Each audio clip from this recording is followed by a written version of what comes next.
Salam Jumaat semua. Hari ini dah 8 Disember 2023, 24 Jamadil Awal 1445 Hijrah. Anda bersama saya Aziz Husni dan saya Anim Izzati. Salam Jumaat yang penuh barakah. InsyaAllah kita doakan yang terbaik untuk anda semua.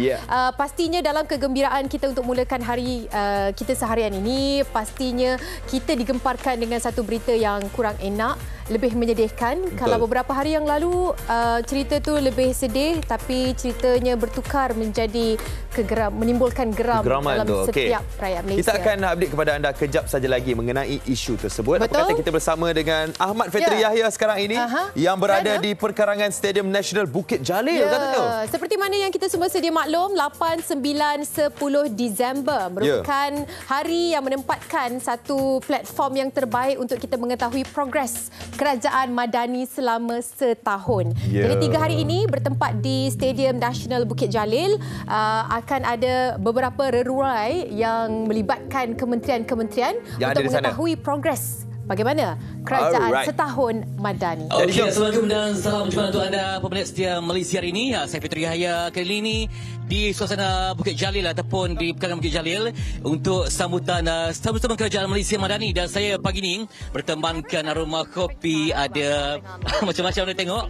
Macam-macam yang saya beli di sini untuk menyokong anak muda antara yang berniaga dalam hampir ratusan food truck ataupun gerai saji yang berada pada pagi ini selama 3 hari. Kemudian kita tengok, dia ambil gambar.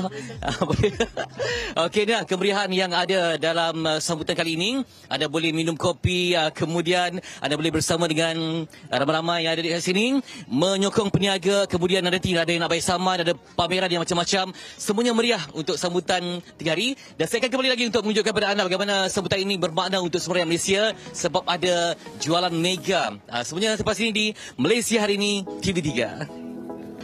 Bayar tadi. Ya, terima kasih Fetri Yahya yang kini berada di Stadium Nasional Bukit Jalil. Kan itulah yang jadi Fetri Yahya. Bila jadi Ahmad Fetri Yahya. Tengah buat cross, ada orang ambil gambar. Mestilah, kan. Tapi memang ramai. Hari ini bukan sahaja tarikan itu, macam-macam lagi katanya saman 50% pemotongan saman untuk pembayaran. Jadi macam-macam lagi lah. Okey, kita akan ceritakan dari masa ke masa. Fetri akan berada di sana untuk membawakan perkembangan terkini. Betul. Ayo sama-sama kita saksikan perkongsian seperti biasa. Jom. Yang lazimnya kita akan mulakan pagi-pagi di pagi Malaysia kita akan ada ramalan kaji cuaca lah. Jadi untuk pagi ini dijangka cerah untuk Kuala Lumpur, Kuching, Kota Kinabalu, tapi di Labuan dijangka hujan pagi. Di Kanga, Petaling Jaya juga Kuantan ada sikit hujan. Dah hilang dah. Tapi ada kebanyakan tempatnya cerah, tapi kita tengok amaran hujan berterusan yang berlaku di kawasan Pantai Timur, di mana Kelantan, Terengganu, Pahang akan mengalami hujan berterusan sehingga hari ini. Sampai 8 Disember. Okey, itu dia. Kita saksikan pula seterusnya di berita harian online. Ini dia yang kita sebutkan tadi, kematian adik Zain Ryan diklasifikasikan sebagai kes bunuh. Satu berita yang menggemparkan seluruh rakyat Malaysia yang sebelum ini mengiringi dengan kesedihan dan sebagainya. Kemudian diklasifikasikan tentang kematian kanak-kanak autism berusia 6 tahun, arwah Zain Ryan Abdul Matin sebagai kes bunuh. Ada wujud unsur jenayah. Itu yang kita bertambah geram, bertambah orang kata ingin tahu apa sebenarnya terjadi kepada adik Zain Ryan. Diharapkan agar pengadilan dapat keadilan dapat ditegakkan dan kita akan dapat tahu siapa sebenar pembunuhnya adik Zain Ryan Abdul Matin. Dan ini ada cerita juga lagi mengenai update apa yang berlaku di Palestin. Dan sejak 7 Oktober ni 17,177 rakyat Palestin yang terkorban sejak tarikh tersebut. Daripada 7 Oktober itu 70% daripada bangsa adalah kanak-kanak dan wanita. Itu lagi lah membuatkan kita geram juga dengan apa konflik yang berlaku di Palestin. Macam-macam sebenarnya bila kita buka celik mata sahaja, kita melihat apa yang berlaku di social media, semuanya akan menjadi kebimbangan untuk kita semua.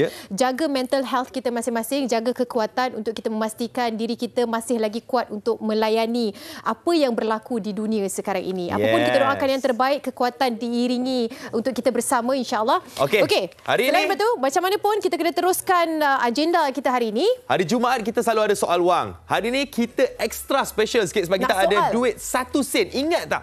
1 sen ni dulu sangat ada nilainya. Kita boleh guna untuk beli coklat boleh beli gula-gula dekat kedai. Tapi hari ini 1 sen ini masih lagi ada. Tapi ada satu tugas anda. Anda boleh tengok kat tangan Anim sekarang ni, ada 1 sen yang banyak. Betul. Kita nak tahu berapa nilainya. Anda boleh teka berapa nilainya. Bukan berapa keping tapi berapa jumlah nilai duit 1 sen itu.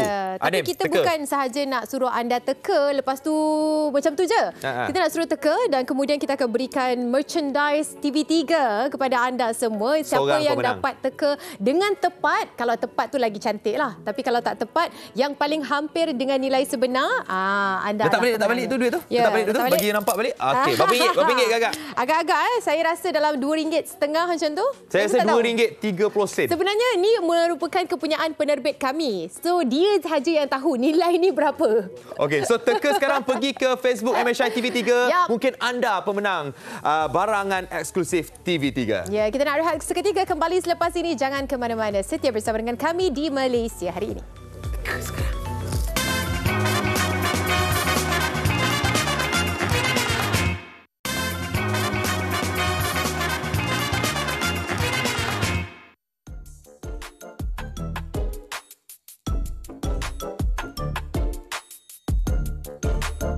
Okey, kalau saya akan menabung. Sebenarnya dari dekat rumah memang dari kecil ibu bapa saya mengajar untuk menabung lah. Sebab 1 sen pun ada nilai dia sebenarnya. Lepas tu juga saya pun terapkan kepada anak saya. Kami try untuk beli tabung yang comel lah untuk dia, ajar dia untuk cara menabung. So dari kecil pun kami menerapkan untuk nilai sen tu pada sekarang ni. Walaupun 1 sen? Walaupun 1 sen, betul. 1 sen, walaupun 1 sen, dia sangat bernilai lah. And then kalau saya nampak duit shilling 1 sen tu, saya akan tengok dulu tarikh bila keluaran duit shilling tersebut. Dan saya akan pergi ke kedai tukar duit shilling. Mungkin 1 sen tu pada waktu tersebut sangat rendah. Tapi waktu tahun 2023 mungkin sangat bernilai. Dan tanpa 1 sen, tak adalah 1 juta. Kalau saya jumpa duit 1 sen tu, mungkin saya ambil sedekah dekat masjid ke, letak kat tabung masjid ataupun simpan dekat rumah ke. Sebab 1 sen tu bagi saya dah tak guna dah. Bagi saya 1 sen tu pun bernilai. Kalau dia kata duit tu kan antik 1 sen. So kalau kita jual balik tu dapat. Saya tak tahulah umur sekarang berapa kan, tapi bagi saya bernilai juga walaupun 1 sen lah. Sekarang duit 1 sen orang dah tak pandang, tapi kalau jumpa saya akan simpan dan kumpulkan, dan mungkin dalam ada masa kita orang pergi bank tukar. Macam mana pun bagi saya tu semua sumber rezeki, bagi saya berharga. Walaupun 1 sen kalau kita kumpulkan lama-lama jadi bukit juga. So sangat berharga. Okey, itu dia sedikit pandangan daripada orang awam berkaitan dengan nilai 1 sen. Ini dia, nilai 1 sen. Jarang dah kita nampak kan sekarang.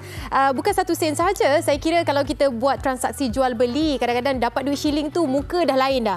Lah, ni mana pula nak letak ni dekat dalam beg dompet, dah berat. Dulu 1 sen ni dia buat bayar bil api, bil air kan. Dia ada beberapa sen kat belakang tu masih lagi disimpan. Tapi bagaimana dengan keadaan sekarang? Relevan lagi ke untuk kita simpan duit 1 sen ni? Apakah nilai dia sebenarnya untuk ekonomi sekarang ini? Jadi kita bersama dengan dua individu hebat di sebelah saya ini. Kita menjemput Encik Wan Muhammad Daniel Wan Omar selaku curator daripada Galeri Numismatik Bank Negara Malaysia. Assalamualaikum Encik Wan. Waalaikumsalam. Terima kasih bersama dengan kami. Ni orang penting ni nak cerita tentang sejarah 1 sen ni. Okey, dan juga kita bersama dengan Puan Suzana Mat Samsudi selaku fellow Pusat Kajian Ekonomi dan Kemasyarakatan IKIM.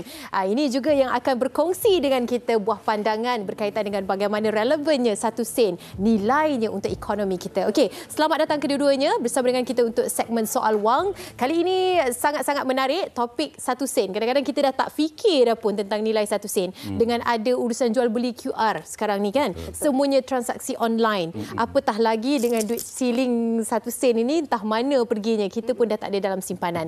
Okey, kita mulakan dengan Encik Wan terlebih dahulu. Perbandingan nilai 1 sen ni kalau dianggap duit shilling ni sebagai kapsul masa kan, menunjukkan warisan, budaya, tradisi, pembuatan, pencetakan pada tahun tersebut. Bagaimana perkongsiannya kalau mungkin nak kita kaitkan dengan nilai 1 sen ni dahulu dan kini? Dahulu dan kini. Okey, sebenarnya kalau kita tengokkan setiap mata wang yang dikeluarkan oleh pengeluar mata wang tersebut, sama ada Bank Negara Malaysia ke atau mana-mana bank, even kalau kita tengok pada zaman abad ke-18 Masihi, 19 dan awal ke-20 Masihi, so dia memang ada satu badan ataupun satu government yang mengeluarkan mata wang. So mata wang ni dikeluarkan berdasarkan kepada keperluan pada waktu tersebut. Saya mungkin boleh touch sejarah sedikit. So kalau kita tengokkan pada penggunaan 1 sen ni, ia telah bermula sejak penghujung abad ke-18 Masihi, di mana waktu pendudukan British di Pulau Pinang. British di Pulau Pinang ni dia duduk pada lebih kurang tahun 1700 and then pada waktu tu memang kerajaan British telah mengeluarkan duit 1 sen. Dan even ada nilai yang lebih rendah daripada 1 sen tersebut. Mereka juga mengeluarkan setengah sen dan juga suku sen.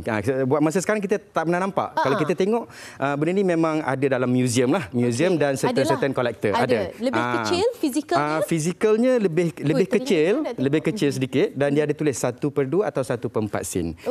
Dari segi nilai pula kita tengok macam tahun 2023 mungkin kita rasa duit 1 sen ni sudah tak bernilai.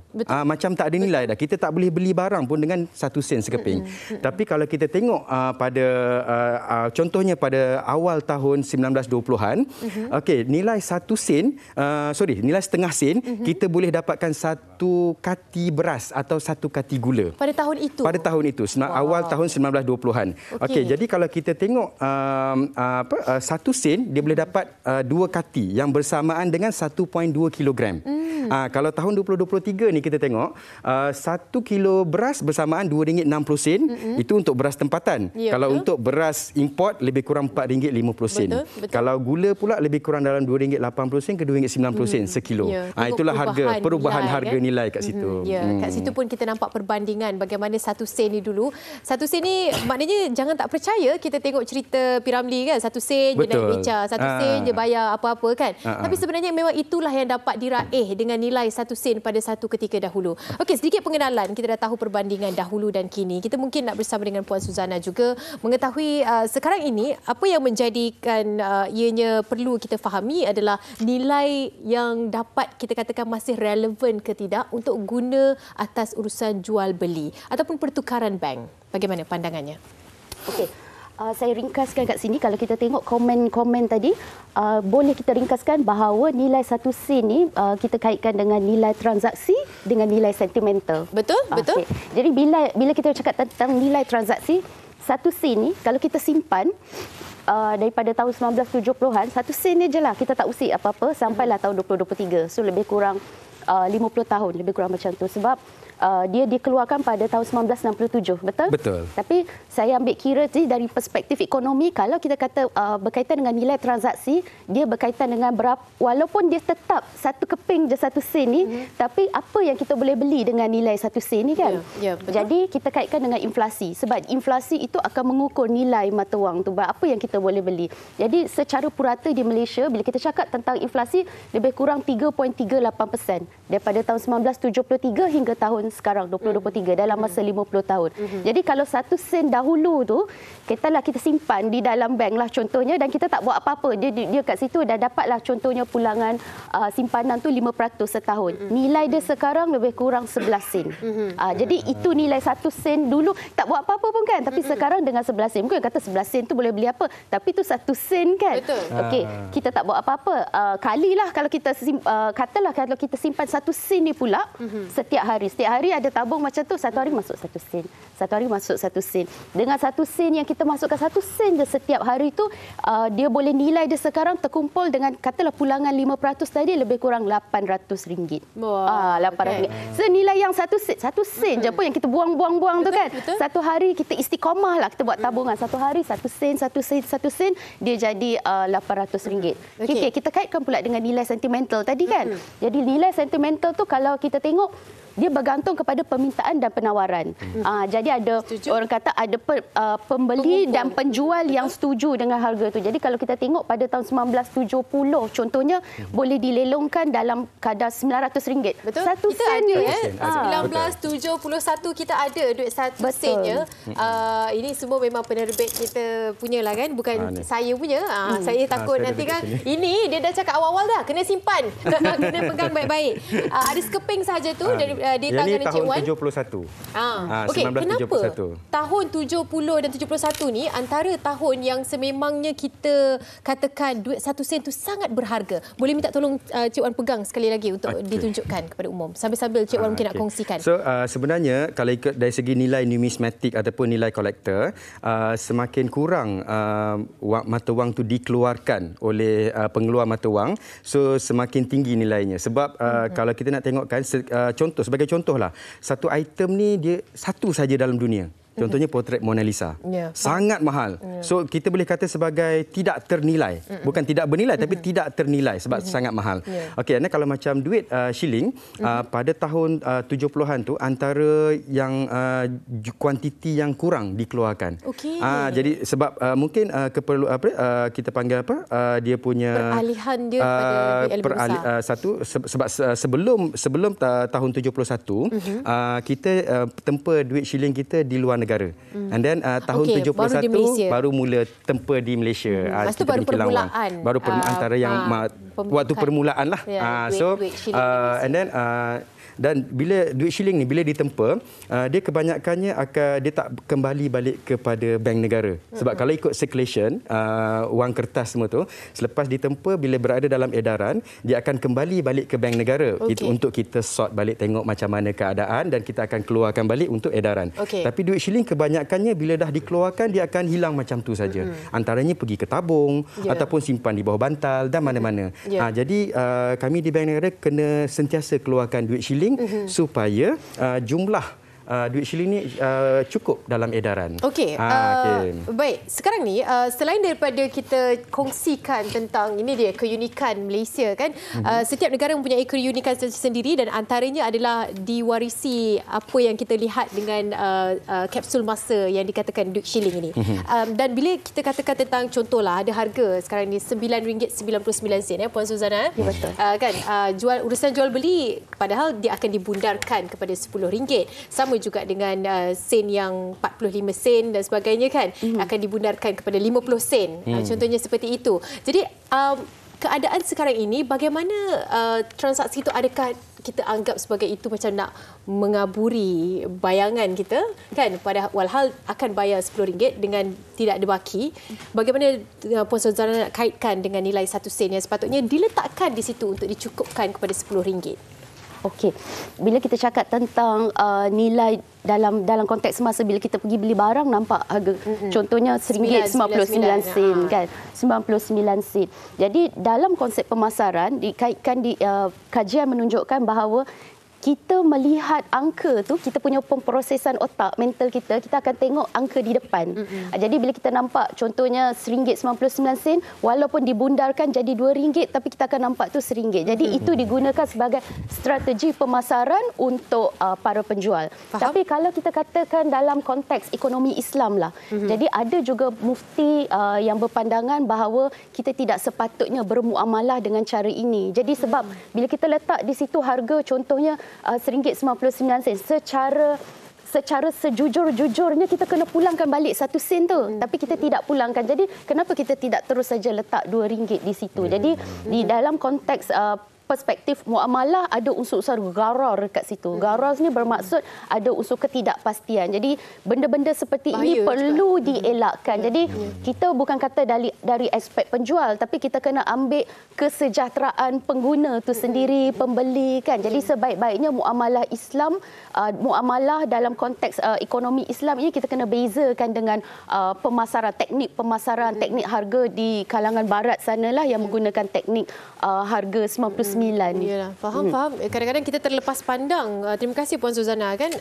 Okey, dan kita juga nak mungkin sebagai pengakhirannya sedikit konklusi daripada Encik Wan kan berkaitan dengan nilai 1 sen ini. Adakah Bank Negara masih lagi menerima nilai 1 sen? Sebab kalau urusan transaksi jual beli di kedai-kedai tidak lagi dah menerima duit 1 sen kan? Bagaimana dari pihak Bank Negara Malaysia? Okey, kami Bank Negara Malaysia sebenarnya tak pernah dimonetize ataupun nyah nilai duit 1 sen. Ini bermaksud duit 1 sen ini masih lagi legal tender dan sah laku. Tetapi dia punya penggunaan dan pengeluaran telah diberhentikan bermula pada 1 April tahun 2008. Okey, jadi sekiranya kita beranggapan bahawa duit 1 sen ini sudah tidak bernilai, sebenarnya kita silap lah. Dan saya rasa ramai di luar sana yang berasa macam duit 1 sen ini tak ada nilai dah. Tapi kita kerap kali dengar tanpa 1 sen tak cukuplah RM1,000,000. Tadi ada salah seorang public pun ada cakap macam tu kan. Okey, sekiranya tuan-tuan dan puan-puan mempunyai banyak koleksi ataupun simpanan duit shilling, sama ada di rumah ke ataupun di pejabat atau di mana-mana, so jangan buang duit tu. So boleh pergi ke mana-mana bank di Malaysia. Semua bank tuan-tuan boleh pergi, sama ada tuan-tuan dan puan-puan ada akaun dengan bank tersebut ataupun tak ada, boleh pergi dan buat pertukaran di sana. Okey, selain daripada duit shilling tu, kalau ada duit rosak pun boleh tukar juga. So dia bukan sekadar duit shilling saja. Terus saja boleh tukar ataupun terus tak nak. Yes, betul, boleh tukar dekat bank. Okey, terima kasih banyak-banyak. Kita sangat kesentukan masa Encik Wan dan juga Puan Suzana. Ini dia setakat perkongsian untuk nilai shilling 1 sen. Tapi kepada anda yang terlibat dalam pelaburan, pastinya anda nak saksikan kadar pertukaran mata wang asing. Tapi masih lagi sempat? Haziq, tak sempat lagi? Okey, tak apa, nanti kita akan tinggalkan di ruangan komen kami kadar pertukaran mata wang asing. Kita nak berehat seketika. Kembali selepas ini kita akan berlintas langsung dari Stadium Nasional Bukit Jalil untuk Kerajaan Madani selama setahun.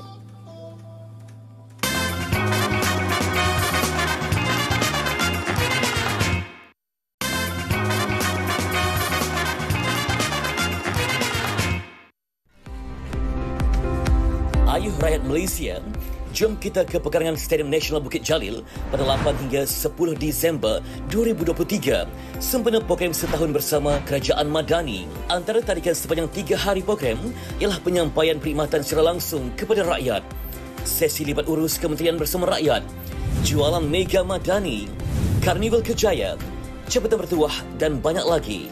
Ikuti secara langsung Majlis Perasmian Penutupan oleh Yang Amat Berhormat Perdana Menteri pada 10 Disember 2023 menerusi semua stesen penyiar atau Facebook Live @Malaysia Madani. Maklumat lanjut sila layari www.malaysiamadani.gov.my. Itu dia, ramai sekali pagi ini di kaunter bayaran saman ya. Yang mana ini yang sebagai dibenarkan masuk, ramai lagi kat luar supaya tidak terlalu sesak dalamnya. Sebenarnya dengan program setahun bersama Kerajaan Malaysia Madani, dan untuk lebih lanjut kita bersama dengan Encik Zabari Muhammad Nasrin, Ketua Penolong Pengarah Kanan Seksyen Program Strategi dan Komunikasi Korporat, dan juga Puan Raslina Yahya, Ketua Penolong Pengarah Seksyen Program Strategi dan Komunikasi Korporat. Baik, ini antara sebagai dihadir Lautan Manusia. Hari pertama baru pagi Jumaat. Kalau ikutkan apa lagi yang ditawarkan dan dipersembahkanlah untuk kepada rakyat Malaysia dalam 3 hari ini tuan? Seperti mana sedia maklum, program ini berlangsung selama 3 hari, 8 hingga 10 Disember pada hari Jumaat hingga hari Ahad. Kita menawarkan pelbagai program-program menariklah kepada pengunjung. Yang mana antara yang menarik kita dapat lihat kat sini. Kita ada ramai, untuk hari yang pertama pun kita dah ada tarikan utama, iaitu untuk diskaun saman oleh PDRM dan juga pelbagai lagi pengisian yang ditawarkan oleh kementerian dan juga agensi kerajaan. Okey, tadi diskaun yang hebat. Kemudian saya difahamkan ini sesuai untuk si keluarga. Saya tengok ada yang berniaga, food truck pun banyak, Karnival Kerjaya pun ada. Apa lagi yang bakal menarik perhatian?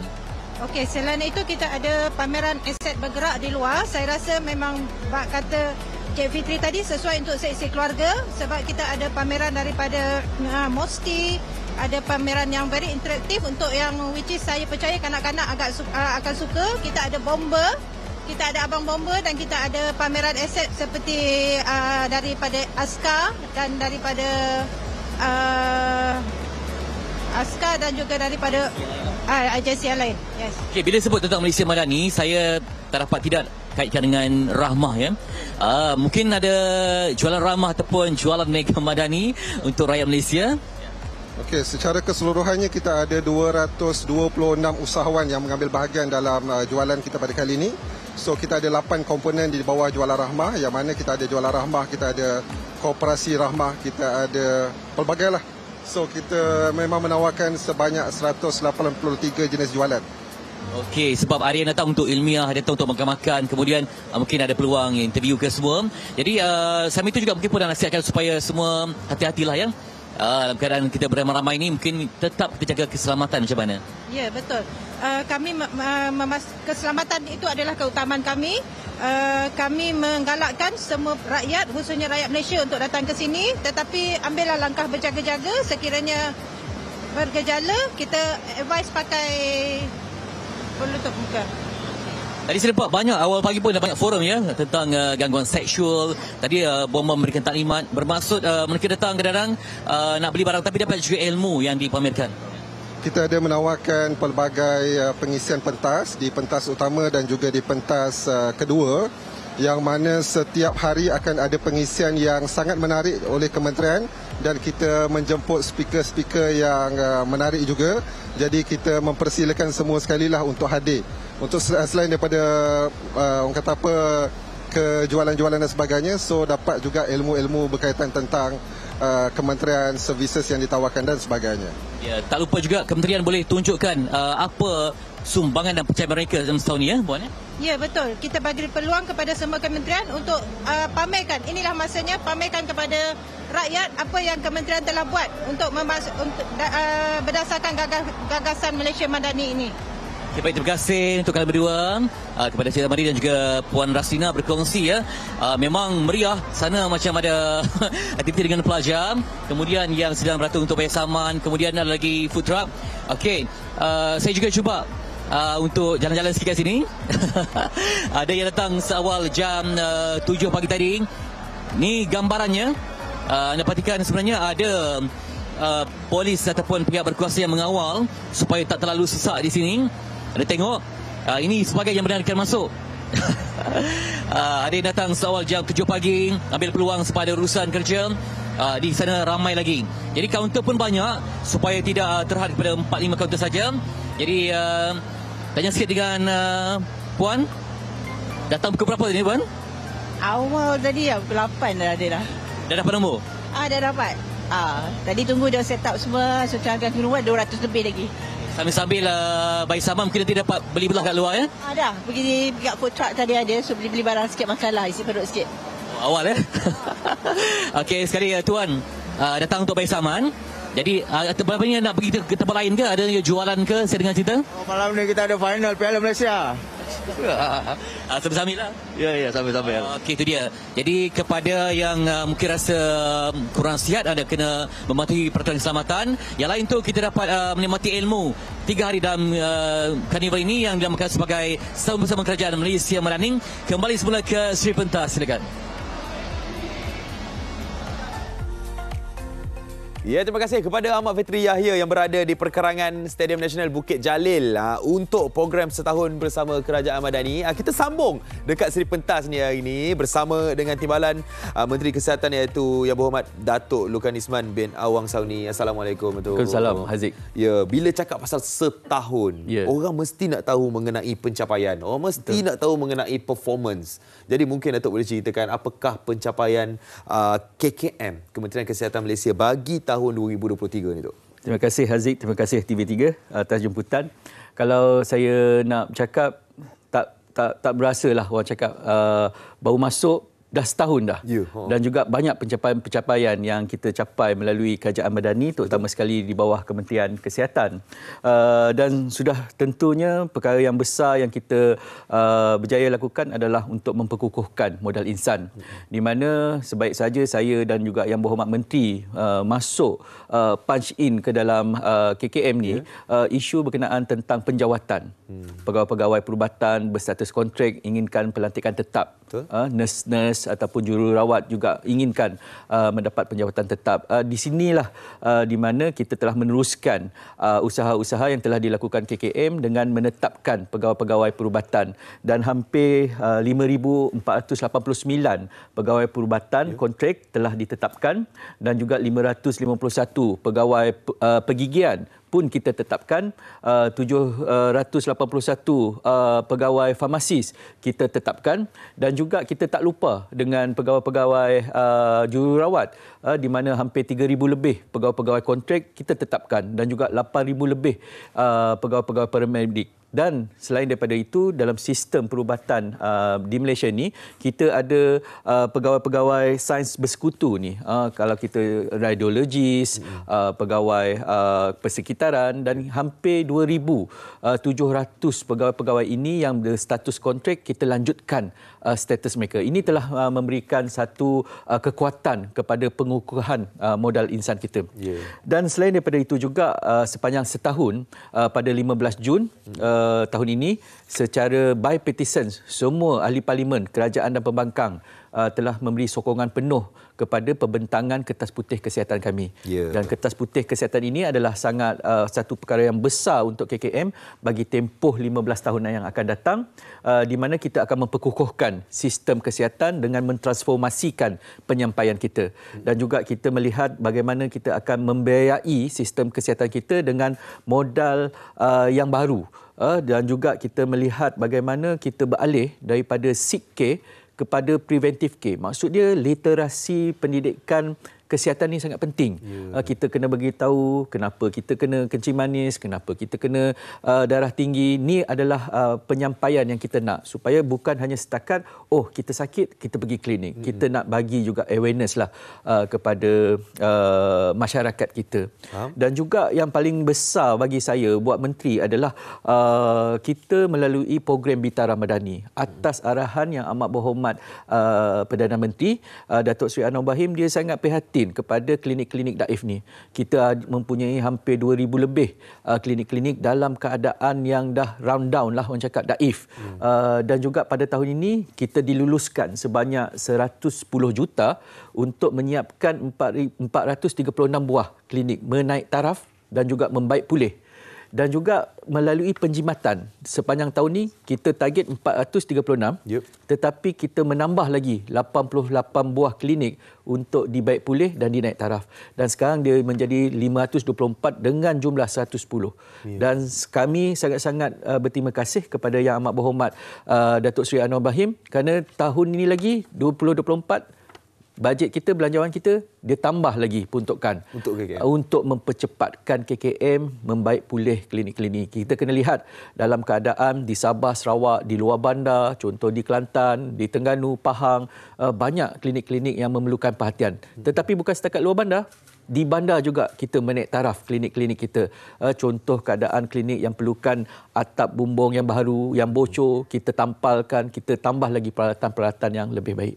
Dan juga sepanjang tahun ini juga Yang Amat Berhormat telah mengarahkan supaya memperbanyakkan saringan-saringan kesihatan. Dan juga saringan kesihatan ini kita hampir menjalankan 1.5 juta saringan kesihatan yang telah kita buat.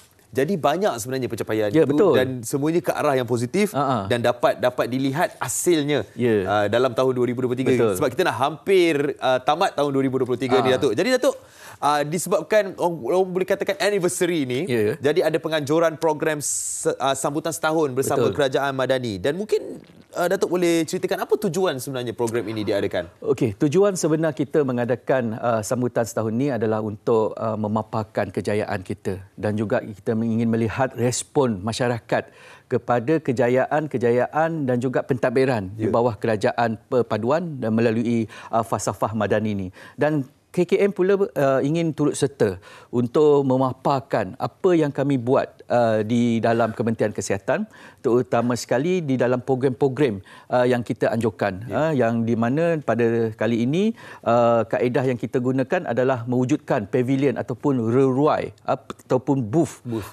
untuk KKM menunjuk program-program terutama sekali kita ingin memperkenalkan skim perubatan madani, di mana skim perubatan madani ini adalah khusus kepada golongan P40 untuk mendapatkan rawatan di klinik-klinik swasta sebanyak 2,400, dan juga program ini sangat dekat dengan hati Dr. Zaliha ataupun Yang Berhormat Menteri. Dan juga setakat ini skim perubatan madani ini telah merawat hampir 590,000 masyarakat yang terdiri daripada kanak-kanak, warga emas dan juga orang dewasa. Dan ini adalah merupakan program yang telah diwujudkan apabila kita berlaku dia kesesakan di fasilitis KKM, maka kita memperkenalkan skim perubatan madani dengan memperkenalkan ringgit Malaysia 250 bagi penerima skim tunai rahmah untuk pergi ke mana-mana klinik swasta yang berdaftar untuk mendapatkan rawatan-rawatan ringan, ceret beret, demam, batuk-batuk. Lebih cepat. Dan juga kita dapat feedback daripada netizen di mana saya baca juga komen tu, terima kasih KKM, saya dah tak perlu bawa ayah saya pergi bersesak-sesak ke klinik KKM, kita tu pergi bawa ke klinik berdekatan. Ada. Kalau kita nak kumpul semua tak habis cerita hari ini. Betul. Jadi nak cerita juga tadi Datuk ada cakap mengenai booth ataupun reruai yang ada dekat sambutan program setahun bersama Kerajaan Madani. Jadi mungkin boleh cerita apa pengisian aktiviti yang akan berlangsung dekat booth KKM daripada 8 sampai 10 Disember ni. Kita bermula pada hari ini. Pada hari ini siapa yang ingin mengetahui berkenaan tentang perkembangan masalah ataupun kesihatan mental boleh pergi ke booth KKM. Kita ada Pocket Talk di mana kita ada program Are You OK? Dan juga di sini kita akan membuat saringan berkenaan tentang kesihatan mental dan juga mendengar pakar-pakar kita memberi talk yang berkaitan dengan pengurusan stres, pengurusan mental, kesihatan kita. Dan selain daripada itu, pada 10 hari bulan, 9 hari bulan sepanjang hari kita ada banyak program-program Wellness on Wheel, kita ada klinik pergigian bergerak, kita mempunyai saringan kesihatan, kita mempunyai siapa yang berminat menyertai KKM, kita sediakan maklumat-maklumat berkenaan tentang institut latihan kita yang menyediakan karier-karier untuk di bawah Kementerian Kesihatan. Dan selain daripada itu, kemuncak dia 10 hari bulan. Betul. Yang Berhormat Menteri Dr. Zaliha akan melancarkan ataupun flag off pasukan KKM untuk program Madani Afiah, yang juga merupakan program yang ketika ini banyak dijalankan di setiap-setiap negeri. Kita dah pergi ke 7 negeri. Kita buka booth-booth berkenaan tentang kesihatan, tetapi 10 hari bulan ni kita akan bawa pasukan kita untuk bergerak melawat rumah ke rumah di sekitar Stadium Bukit Jalil untuk membuat saringan secara percuma. Dan juga saringan ini akan membolehkan masyarakat mengetahui keadaan status kesihatan mereka, dan sekiranya mereka perlu pergi untuk mendapat rawatan, di situlah fungsi kami sebagai tonggak untuk melindungi kesihatan dan memastikan produktiviti negara kita berjalan. Jadi semua ini akan berlangsung di booth KKM dekat program setahun bersama Kerajaan Madani dekat Stadium Nasional Bukit Jalil. Jadi ramai-ramai datang. Kita nak ucapkan terima kasih kepada Yang Berhormat Datuk Lukan Isman bin Awang Sauni, Timbalan Menteri Kesihatan, yang sudi bersama dengan kami hari ini bercerita mengenai bagaimana pencapaian KKM sepanjang setahun ini. Jadi kalau anda nak join, boleh pergi ke pekarangan Stadium Nasional Bukit Jalil, boleh datang ke sana, boleh dapatkan macam-macam rawatan, aktiviti yang ada di booth KKM. Jadi kita nak berehat seketika, kembali selepas ini kita akan bersama dengan Anim Izzati yang dah ada satu lagi interview akan kita bawakan kepada anda di MSI. Kembali selepas ini.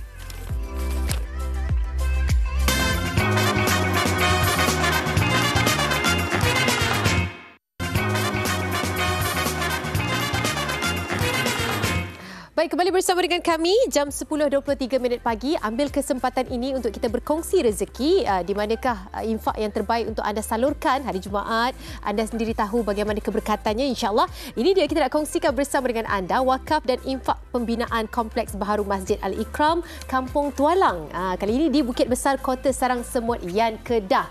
Jadi terus saja kita bersama dengan individu yang lebih layak berkongsi tentang progres dan juga bagaimana penghasilan inisiatif ini. Ini dia Ustaz Bakhtiar Fitri ataupun UBF, Duta Pembinaan Kompleks Baharu Masjid Jami Al-Ikram, Kampung Tualang, Bukit Besar, Yan Kedah. Assalamualaikum Ustaz. Waalaikumsalam warahmatullahi wabarakatuh. Ustaz, terima kasih banyak-banyak bersama dengan kami. Pastinya ada niat yang sangat besar untuk berkongsi bersama dengan penonton. Bagaimana dengan inisiatif wakaf dan infak kali ini yang nak dikongsikan bersama dengan penonton? Silakan. Baik, Assalamualaikum warahmatullahi taala wabarakatuh. Buat Hanim yang menceriakan pagi-pagi kita pada hari ini dan juga semua penonton setia MSI pada pagi ini. Macam disebut tadi kan, infak yang terbaik sebenarnya. Apatah lagi kita laksanakan pada hari yang terbaik sebenarnya. Hari ini hari Jumaat Sayyidul Ayyam yang Nabi pesan kepada kita, banyakkan beristighfar, banyakkan kita ni bersedekah, berinfak, banyakkan berselawat. Dan salah satu amalan disebut adalah banyakkan berinfak. Apatah lagi kita buat pada pagi-pagi ini yang Nabi sebut dalam hadis. Nabi kata siapa yang berinfak pada awal pagi, Allah hantar malaikat untuk mendoakan, ya Allah, gantikan apa yang telah mereka berikan dengan ganjaran yang lebih baik. Dan pertemuan kita Hanum juga semua penonton pada pagi ini, bukan orang kata kebetulan, buka TV nampak saya, tak. Tetapi Allah merancang pada pagi ini untuk sama-sama kita berwakaf dan juga berinfak. Sebelum saya pergi jauh lagi, tuan-tuan dan puan-puan, tolong ambil gambar di skrin TV kita. Ada 2 nombor akaun di sana, ada QR code dan ada nama pegawai untuk dihubungi. Sambil-sambil saya bercakap, sambil-sambil itulah kita sama-sama berinfak. Tuan-tuan dan puan-puan, kos keseluruhan pembinaan Masjid Al-Ikram Yan Kedah ini berjumlah lebih kurang 9.5 juta ringgit. Dengan izin daripada Allah Ta'ala terkumpul sebanyak 660,000. Maknanya baki yang kita perlukan lebih kurang 8.8 juta ringgit. Jauh lagi perjalanannya. Masih jauh lagi dan masih bermula kita sebenarnya. Dan nampak tuan-tuan dan puan-puan di skrin TV itu bagaimana besarnya bila siap terbinanya nanti. Bahkan bukan setakat dia ada masjid di sana juga one stop center, tempat pendidikannya, tempat orang ramai datang di sana, dan di sana juga ada sebidang tanah perkuburan untuk penduduk sekitar. Bayangkan Yan Kedah ni tuan-tuan dan puan-puan, penduduknya sangat ramai, mencecah penduduk sekitar saja boleh mencecah 20,000 orang sebenarnya. Maknanya wakaf dan infak tuan-tuan dan puan-puan bukan sekadar dimanfaatkan oleh penduduk yang solat di sana saja, tetapi penduduk sekitar hampir 20,000 orang. Lokaliti sangat besar, betul. Dengan sebab tu Nabi sebut dalam hadis, barang siapa yang menyempurnakan satu hajat saudaranya di dunia, Nabi kata, man qada li akhihi hajatan kuntu lahu waqifan 'inda mizanih fa in rajaha wa illa syafa'tulah.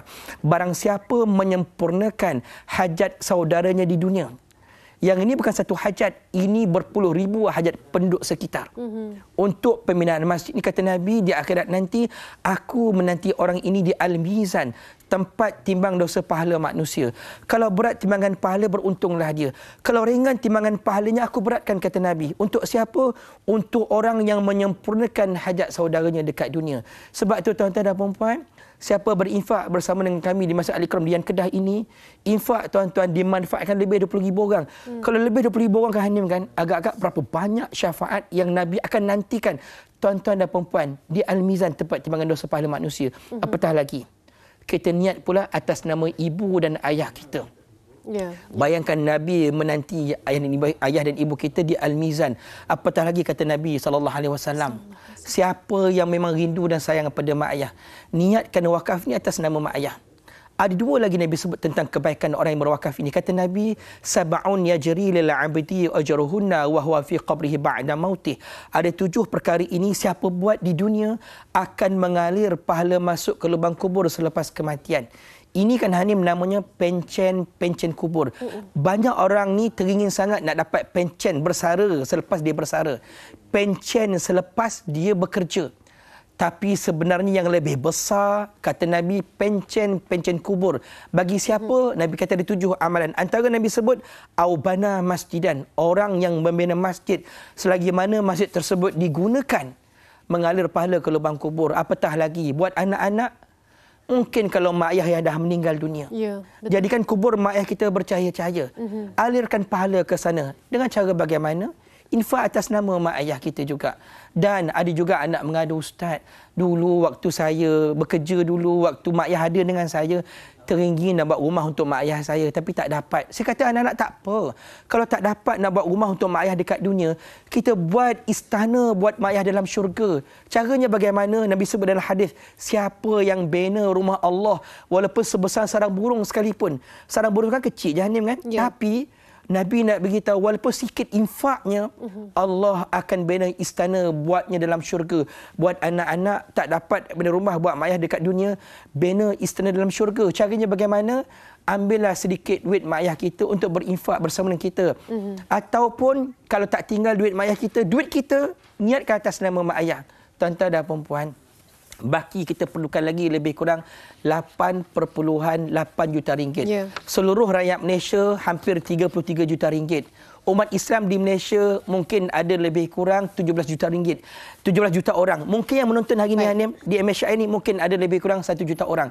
Kami mengharapkan daripada 33 juta orang, cuma 17,000 orang saja yang boleh berwakaf sebanyak RM500 sekaligus, ataupun boleh buat ansuran RM100 selama 5 bulan, insya-Allah terkumpullah. Dan apa jumlah sekalipun, kami doakan mudah-mudahan Allah Taala memberikan kebahagiaan kepada tuan dan puan, insya-Allah mudah-mudahan. Amin, amin, insya-Allah. Terima kasih banyak-banyak Ustaz berkongsi dengan kita dan menjadikan ada lagi platform yang terbaik untuk mereka melakukan, menyalurkan wakaf dan juga infak.